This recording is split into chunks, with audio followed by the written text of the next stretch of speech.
안녕하세요. 노동법의 정석 권놈입니다. 네, 오늘은 연차 미사용 수당을 받기 위해 갖춰야 되는 조건 3가지라는 주제로 영상을 찍어볼까 합니다.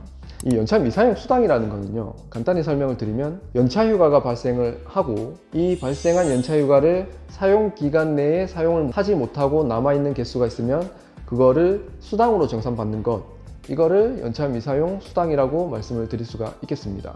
그렇다 보니까 이 연차 미사용 수당을 어떨 때 받을 수 있느냐, 이거를 설명하기에 앞서서 우선 연차 휴가가 발생을 먼저 해야 되겠죠. 그래서 연차 휴가가 어떨 때 발생을 하느냐, 즉 연차 휴가의 발생 요건에 대해서 간단히 설명을 해드리고 본론으로 들어가도록 하겠습니다. 이 연차 휴가는요, 크게 2가지 종류가 있다고 계속 말씀을 드리고 있습니다. 첫 번째로는 월마다 발생을 하는 연차 휴가가 그 한 가지고요. 그리고 또 한 가지는 연마다 발생을 하는 연차 휴가가 또 하나입니다. 이 2가지 종류의 연차 휴가 모두 다 공통적으로 갖춰야 되는 요건이 있습니다. 그 공통 요건 첫 번째로는 해당 사업장이 5인 이상 근로자가 근무하는 사업장이어야 된다. 그리고 두 번째 요건으로는 해당 근로자가 일주 15시간 이상 일하는 근로자여야 된다. 이렇게 공통 요건이 있습니다. 그리고 매월 발생을 하는 이 연차 휴가는요, 근속기간 1년 미만인 근로자한테만 발생을 한다고 말씀을 드렸는데요, 추가적으로 갖춰야 되는 요건이 하나 있습니다. 한 달을 개근을 해야 됩니다. 개근을 해야지만 다음 달에 1개씩 연차 휴가가 발생을 한다, 이렇게 말씀을 드릴 수가 있겠고요. 매년 발생을 하는 연차 휴가 같은 경우에는 전년도에 8월 이상을 출근을 해야 다음 연도에 연마다 발생을 하는 연차 휴가가 발생을 한다, 이렇게 말씀을 드릴 수가 있겠습니다. 네, 여기까지는 연차 휴가가 어떨 때 발생을 하는지, 즉 연차 휴가의 발생 요건에 대해서 간단히만 설명을 해드렸습니다. 이제부터는 이렇게 발생한 연차 휴가를 사용을 안 하고 남은 부분이 있을 때 이거를 수당으로 정산을 받아야 되는데, 이렇게 연차 미사용 수당으로 정산을 받기 위해 갖춰야 되는 조건 3가지에 대해서 본격적으로 한번 말씀을 드려보도록 하겠습니다. 첫 번째로 갖춰야 되는 조건은 그 사업장에서 연차휴가 대체 합의가 없어야 됩니다. 네, 이 연차휴가 대체 합의 제도라는 게 뭐냐면요, 이 연차휴가라는 거는 원칙적으로는 사용을 할지 말지도 근로자가 자유롭게 정할 수 있는 거고, 그리고 사용을 한다 하더라도 언제 사용을 할지 그 사용 시기조차도 근로자가 자유롭게 정하는 것이 원칙입니다. 하지만 이러한 사용 여부 및 사용 시기 지정권을 근로자가 가진다는 원칙의 예외 제도를 연차휴가 대체 합의 제도라고 말씀을 드릴 수가 있겠습니다. 그래서 이 연차휴가 대체 합의 제도가 뭐냐 말씀을 드리면, 사업주가 해당 사업장이 쉬니까 근로자들의 연차도 그 쉴 때 소진을 하는 걸로, 즉 쓴 것으로 하자, 이런 제도가 연차휴가 대체 합의 제도입니다. 그렇다 보니까 연차휴가 대체 합의 제도가 들어와 있으면 그렇게 대체된 휴가 일수만큼 연차휴가가 소진이 되니까 수당으로 정산받을 연차휴가가 없게 되는 거죠. 그래서 미사용 수당으로 정산받기 위해서 갖춰야 되는 조건 첫 번째로 제가 말씀을 드리고 있습니다. 그런데 이 연차휴가 대체 합의 제도가 도입을 했다라고 해서 무조건 적법하게 도입을 한 게 아닙니다. 이 연차휴가 대체 합의 제도를 도입을 할 때 적법하게 도입이 되었느냐 부분에 대해서 주의해야 될 부분에 대해서 말씀을 드리도록 하겠습니다. 우선 첫 번째로는 연차휴가 대체 합의 제도로 대체되는 날이 보통은 공휴일입니다. 달력상의 빨간 날이죠. 그렇다 보니까 이 달력상의 빨간 날이 그 사업장의 법정 휴일이 아니어야 됩니다. 휴일에 휴가를 쓴다는 게 말이 안 되는 거죠. 그렇다 보니까 법정 휴일이 아니어야 됩니다. 그런데 보통 이제 많은 분들이 착각을 하죠. 빨간 날, 공휴일은 사기업에서도 휴일이 아니냐, 법정 휴일이 아니냐 라고 생각을 하는데 아닙니다. 공휴일은 관공서의 휴일입니다. 원래 사기업에서는 휴일이 아닌데 근로기준법이 개정이 되었죠. 그래서 앞으로는 순차적으로 사기업에서도 법정 휴일화 되고 있다, 이렇게 말씀을 드릴 수가 있겠습니다. 300인 이상 사업장은 2020년 1월 1일부터, 30인 이상 299인 이하 사업장은 2021년 1월 1일부터, 5인 이상 29인 이하 사업장은 2022년 1월 1일부터 법정 휴일화 됩니다.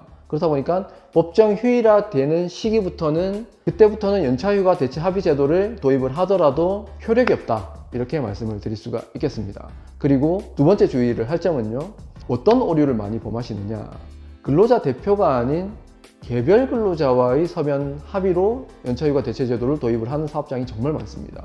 뭐 근로계약서죠, 보통은. 근로계약서에 관공서 공휴일에 정한 공휴일은 연차휴가 대체하는 날로 한다, 이 문구가 근로계약서에 들어가 있고 이것을 사인을 해서 연차휴가 대체 제도를 도입을 했으니까 그만큼 연차휴가가 소진이 된다, 이렇게 주장을 하는 사업장이 있습니다.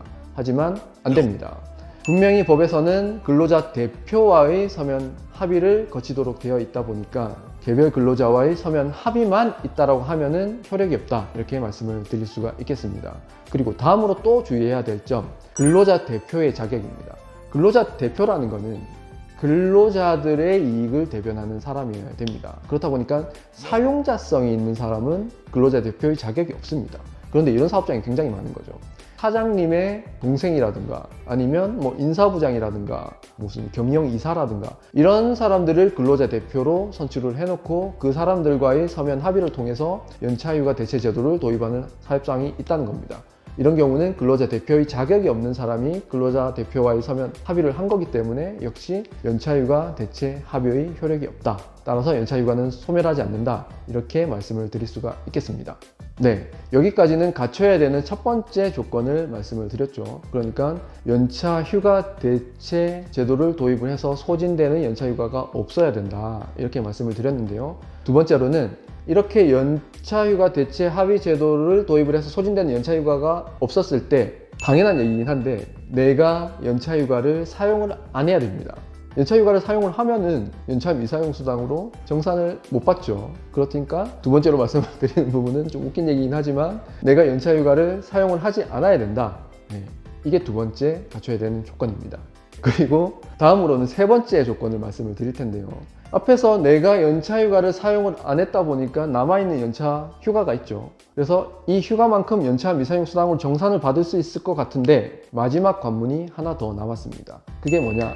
연차 사용 촉진 제도가 적법하게 도입이 안 되었을 것이라는 세 번째 조건을 갖춰야 됩니다. 이 연차 사용 촉진 제도라는 거는 간단히 설명을 해드리면요, 근로자가 남아있는 연차 휴가가 있을 때 사용자가 연차를 사용을 하라고 재촉을 하는 겁니다. 왜 남아있는 연차 휴가가 있는데도 쓰지 않느냐, 써라, 이렇게 재촉을 했는데도 근로자가 쓰지 않고 연차 휴가를 남겼다 라고 하면은 이때는 연차 미사용 수당을 사용자가 정산을 해줄 의무가 안 생깁니다. 그래서 제가 연차 미사용 수당을 받기 위한 마지막 세 번째 관문으로 이러한 연차 사용 촉진 제도 도입이 없어야 된다, 이렇게 말씀을 드리고 있습니다. 이 연차휴가 사용 촉진 제도는요, 간단히만 말씀을 드리면 크게 두 번의 사용 촉진이 있습니다. 첫 번째 사용 촉진은 사용자가 근로자한테 남아있는 연차 휴가가 있으니까 이거 언제까지 쓸 건지 시기 지정을 해라, 즉 사용 계획서를 제출을 해라, 이게 첫 번째의 연차 사용 촉진이고요. 이렇게 했는데도 근로자가 만약에 시기 지정, 즉 연차휴가 사용 계획서를 제출하지 않았다고 하면은 그 다음 두 번째 사용 촉진을 또 해야 됩니다. 사용자가 이때는 임의로 너 언제 연차 써라, 남아있는 연차 써라, 이렇게 시기 지정을 하게 됩니다. 이게 두 번째 사용 촉진입니다. 여기에서 좀 주의하셔야 될 점이 있습니다. 이렇게 1차 사용 촉진과 2차 사용 촉진은 법에서 그 촉진 시기를 딱 정하고 있습니다. 그래서 법에서 정하고 있는 사용 촉진 시기를 정확히 지키셔야 이 연차 사용 촉진 제도를 적법하게 도입을 한 거다, 이렇게 말씀을 드릴 수가 있겠습니다. 이게 주의해야 될 점 첫 번째고요. 연차 사용 촉진 제도와 관련해서 주의하셔야 될 점 두 번째는 이렇게 사용 촉진을 통해서 지정된 시기가 있겠죠. 뭐 1차 촉진을 통해서 지정된 시기가 있거나 2차 촉진을 통해서 지정된 시기가 있었을 때 이렇게 지정된 날에 만일에 근로자가 출근을 했다라고 하면은 사용자가 노무 수령 거부 의사를 명확하게 밝히셔야 됩니다. 연차를 사용하기로 한 날에 출근을 했는데도 불구하고 사용자가 노무 수령 거부를 안 했다, 이렇게 하면은 연차를 사용을 한 것도 아니고 연차 사용 촉진 제도가 적법하게 도입이 된 것도 아니기 때문에 역시 마찬가지로 남은 연차 휴가만큼은 연차 미사용 수당으로 정산을 받으실 수 있다, 이렇게 말씀을 드릴 수가 있겠습니다. 조금 복잡할 수도 있는데요. 간단하게 마지막으로 정리를 한 번만 더 해드리면, 연차휴가가 요건을 갖춰서 발생을 했을 때 이거를 사용을 안 하면 연차 미사용 수당으로 정산을 받을 수 있는데, 이 연차 미사용 수당을 받기 위해서 갖춰야 되는 조건 3가지. 첫 번째로는 연차휴가 대체 합의가 적법하게 도입이 안 되었어야 한다. 그리고 두 번째로는 내가 연차휴가를 사용을 하지 않아야 된다. 세 번째로는 연차휴가 사용 촉진 제도가 적법하게 도입되지 않아야 된다. 이렇게 3가지 조건을 갖추게 되면은 내가 사용하지 못한 휴가 개수만큼 연차 미사용 수당을 정산을 받을 수 있다. 이렇게 마무리 해드릴 수가 있겠네요. 오늘은 연차 미사용 수당을 받기 위해 갖춰야 되는 조건 3가지에 대해서 설명을 해드렸는데요. 사실은 저희가 이전 영상에서 이 부분을 다 설명을 해드렸습니다. 물론 뭐 종합적으로 이렇게 설명을 해드린 적은 없지만 설명을 해드렸는데, 이 각각의 제도 간에 어떤 연관성을 조금 가지고 있느냐, 이 부분을 정확히 이해를 잘 못하시는 것 같아서 오늘 영상을 찍게 되었습니다. 오늘도 도움이 되셨길 바라고요. 다음 영상에서 뵙겠습니다. 감사합니다.